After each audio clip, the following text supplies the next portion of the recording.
3 राज्यों में बीजेपी की सरकार आई है। 3 राज्यों में बीजेपी की सरकार आने का सबसे बड़ा कारण जो है वो मैं ये बता दूं। सबसे पहली बात ये है, 3 राज्यों में सरकार बीजेपी की आई है।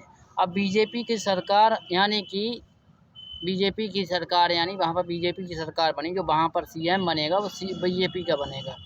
बीजेपी के आने का सबसे बड़ा जो कारण है, अभी तक लोग मोदी को उल्टा सीधा कहते हैं, मोदी वहाँ नहीं गए, वहाँ नहीं गए, वहाँ नहीं गए, ये नहीं किया, वो नहीं किया, ये कर दिया, वो कर दिया।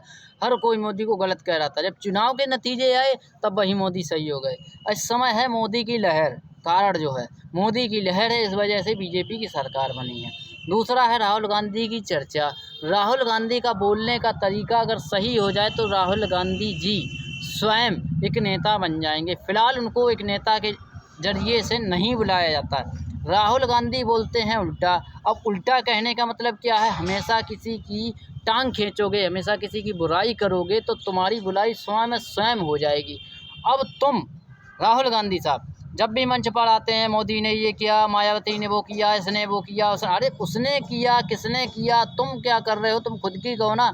अरे तुम ये कहो, मैं वहाँ बिजली दूंगा, मेरी सरकार वहाँ पर, मैं वहाँ पर ये दूंगा, ये दूंगा, ये दूंगा। एक अरविंद केजरीवाल दिल्ली में केंद्र शासित सरकार है, तब भी दिल्ली में केंद्र शासित रहता है, वहाँ पर जो कानून है केंद्र शासित है।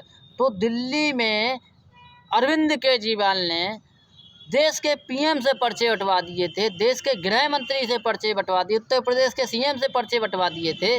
तो अकेले सीएम ने, अकेले अरविंद केजरीवाल ने, और तुम्हारे पास तो पूरा देश है राहुल गांधी साहब, तुम नहीं कर पा रहे हो कुछ, बोलते हो तो उल्टा बोलते हो। इसलिए सरकारें जो हैं, जहाँ पर कांग्रेस की थी वहाँ पर भी कांग्रेस की नहीं है।